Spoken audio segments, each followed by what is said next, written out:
Hello, it's Ruscon here for step 3. I'm gonna straighten this out. So far we've done our initial wash. We used a template, a little maple leaf, and I put it down and basically painted around it. This was my base layer, my first wash. This is my second layer. Okay, so now the idea is we want to get progressively darker. I've got my mix here. Let's see if I can get this in the camera enough. Okay, so basically I've got the same mix here. I haven't done anything to. I know it's probably too thin, just looking at it when I stir it up. So I'm going to go ahead and create another layer of mix here. And what I'm going to do, what I'm going to do is put a bunch of water. Let's see if I can get it so you can see it. There we go. All right, put a bunch of water in here.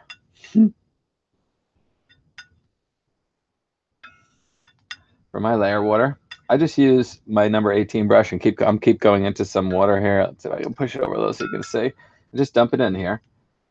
Again, this isn't a fancy production, so I apologize for not having different camera angles and stuff like that, but I think you get the idea. I'm going to take some cadmium yellow, and I'm going to put some in the well next to it so I can dip off it, because I don't want to make this super, super thick. But I do need a great yellow. So I'm going to grab me a bunch. I'm going to put it in here.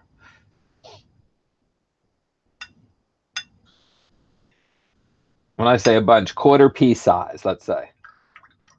I'll give you an idea of how much. And then I'm going to go back over here where I still had a dab of Prussian blue. I'm going to go for a very solid Prussian blue here. I'm sorry, a very solid green. That's the idea. I'm going to come back and show you what I got. So after I put my Prussian blue in this one, it's obviously not a thin green mix, but it's still a spring green. It's not a mid-tone. Okay, it's still a light tone, as dark as it may seem. It is not. Still a light tone. Add a little bit more yellow, just so I can make sure it's really still in the absolute green family and I don't push it over to the blue-green teal side. It's just a matter of looking at it. The reason I like the white porcelain palette is because I really can see what color the mix is off the white, and it cleans up extremely well. I mean, that matters, right? When I use plastic, forget it. I mean, I'm okay for a couple of times, but after that, I got such a buildup, it's impossible. I find myself in an angry palette washing mode. Okay, so now, this is the fun part. So we're going to take our next leaf. We're going to make sure we don't go over the top of these places where I've got two negative leaf shapes already, and we're going to go around it, but we also want to make sure that we have the feeling of going on top of it.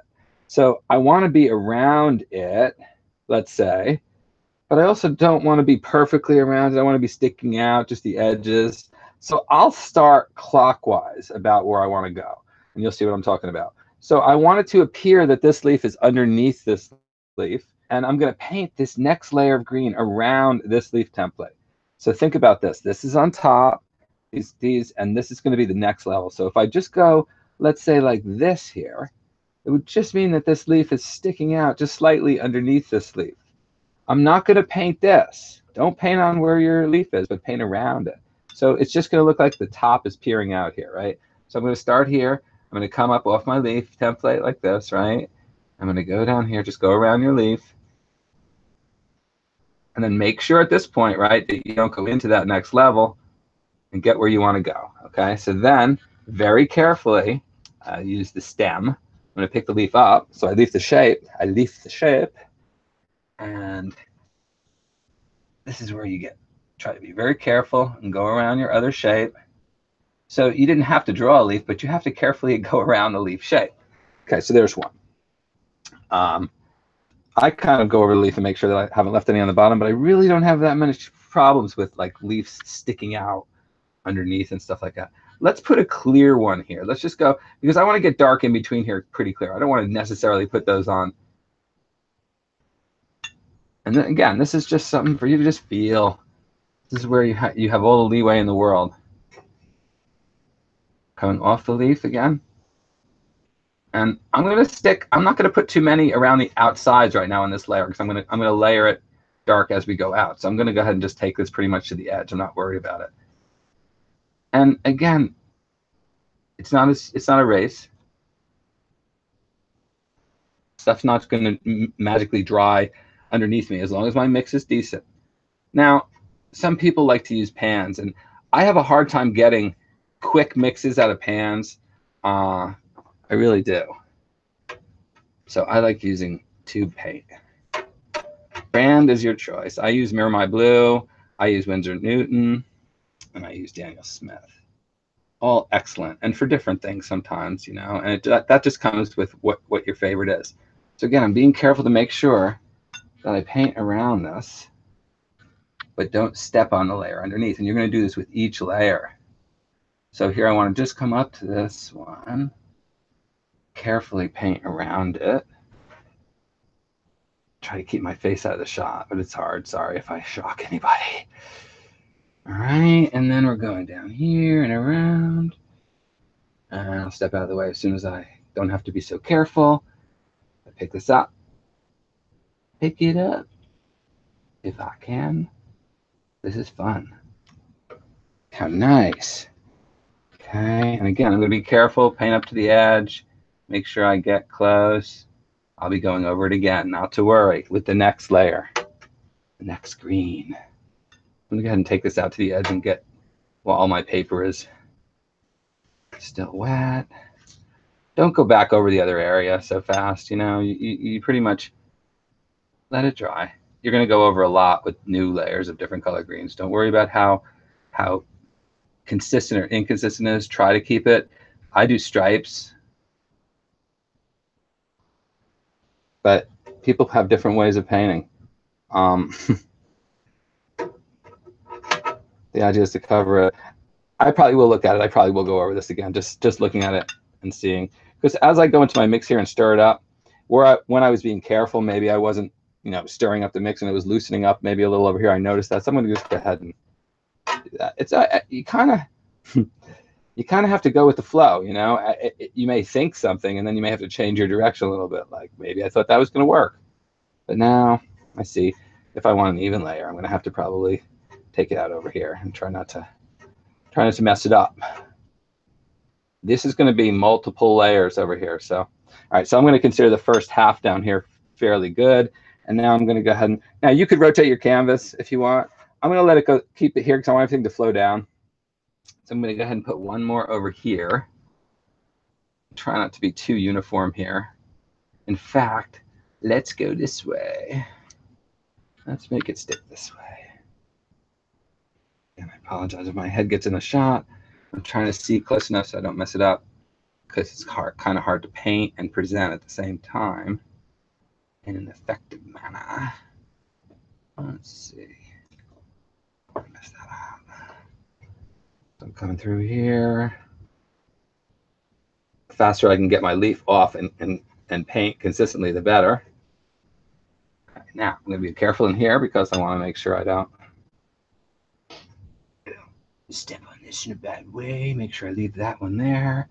Come around here.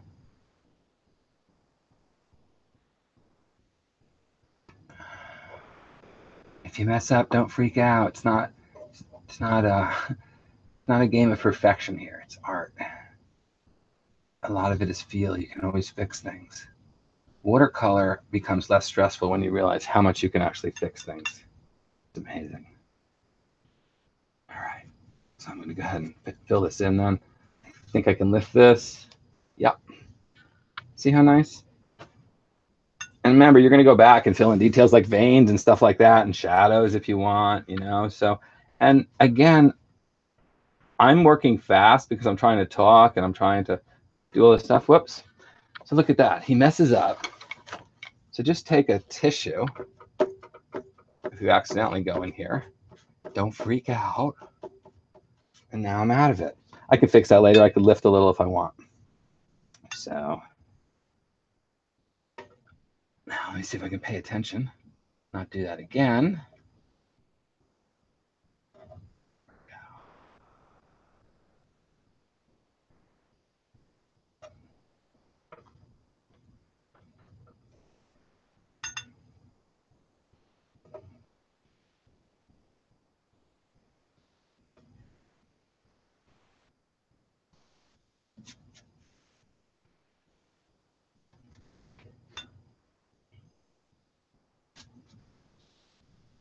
It's okay if I'm textured out and I'm not even on these layers because they're going to be future leaves. So they'll still look fine.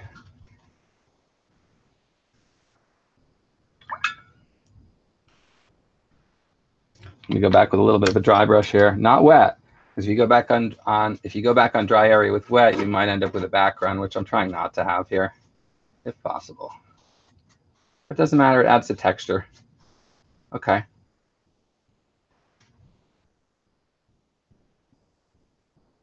So just gonna let it dry after I come through and try to match the tones. Somewhat anyway.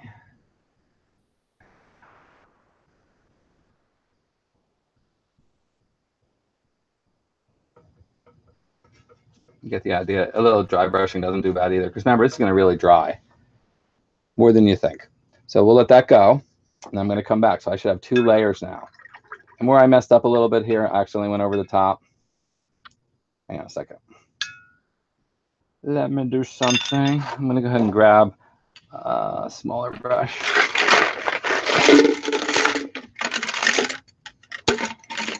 And spread that little bit of paint.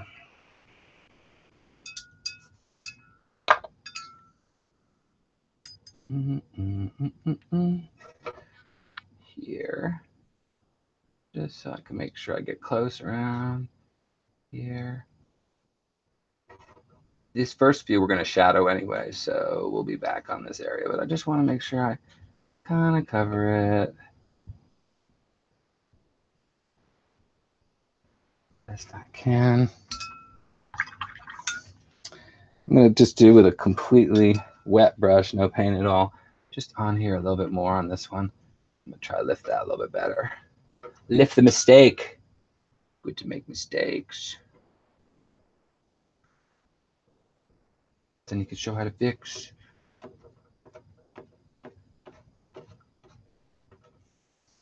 Yeah. Let it dry. I'm going to come back for the next layer. And you'll see as my pieces come together here, it'll all start to make more sense. But I'm sure bells are going off. I'm going to go on top of this with another green, and I'll leave leaves on the outside of this all the way around. And again, we're going to come back and we're going to put in some details later, but it can be as impressionistic as you want. As you put in more layers, you'll see it'll fill in. It comes really neat. Okay, so that is the end of part 3. We'll let this dry, and we will be back in half hour. Thank you so much. See you soon.